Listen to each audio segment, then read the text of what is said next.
Halo guys, Assalamualaikum warahmatullahi wabarakatuh. Apa kabar?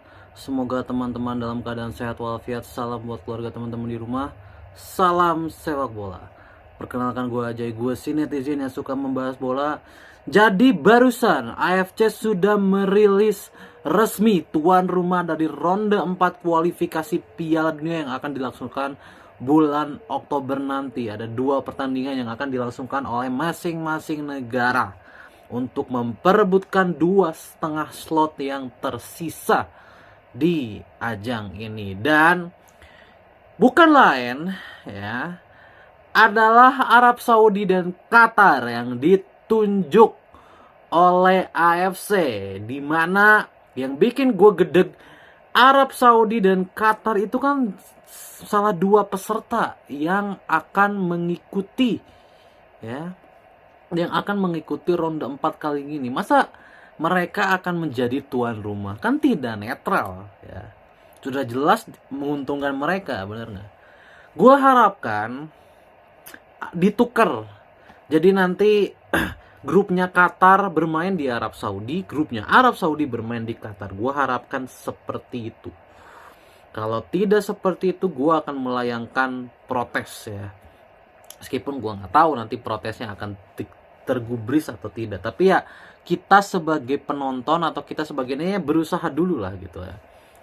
Oke, 3 negara yaitu Federasi Oman, Federasi Irak, dan Federasi UAE sudah memberikan statement resmi lewat FA mereka ya, lewat FA mereka, lewat federasi mereka, di mana mereka mempertanyakan dan sekaligus protes tentang tuan rumah ya, tuan rumah dari ronde 4 ini ya. Transparansinya ini seperti apa, itu tuh mereka pertanyakan.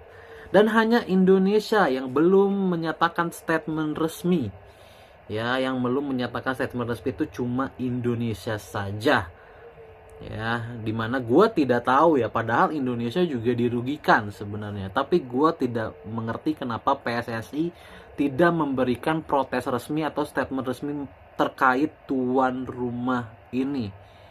Tetapi yang pasti Indonesia sudah pasti tidak akan bermain di dekat-dekat negara kita sendiri, nggak akan main di dekat kita. Berarti mainnya udah pasti akan di sana, antara di Arab Saudi atau di Qatar. Jadi ini akan sangat merugikan ya, untuk bukan hanya untuk Indonesia, tetapi untuk UAE, untuk Irak, dan juga satu lagi untuk Oman. Ini akan sangat merugikan.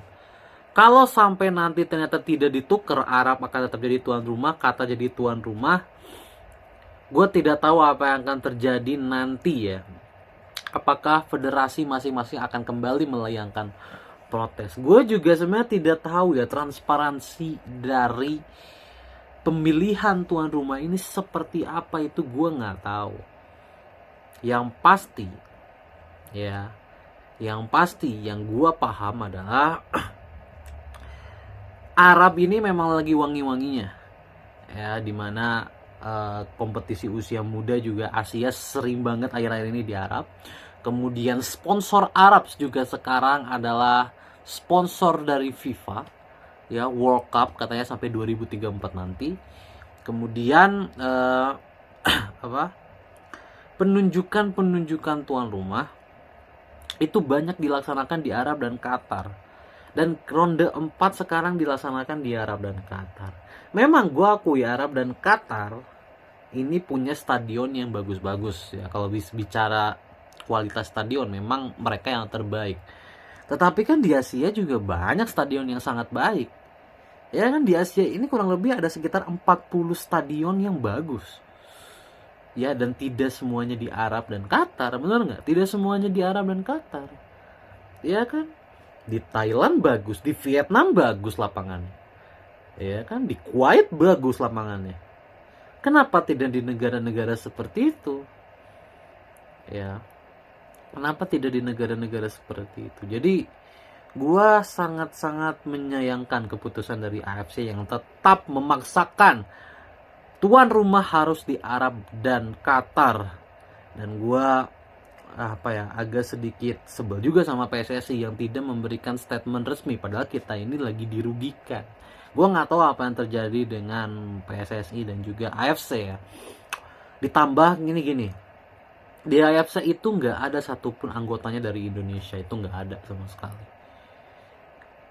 Mungkin karena itu ya, sehingga kita tidak punya power di AFC, tidak punya power sama sekali di AFC. Meskipun Erick Thohir ini bisa gue bilang punya link yang cukup banyak di FIFA, tapi link dengan AFC kayaknya kurang deh. Ya, kayaknya orang-orang PSSI ini kurang linknya dengan AFC, makanya mereka pun tidak memberikan statement resmi.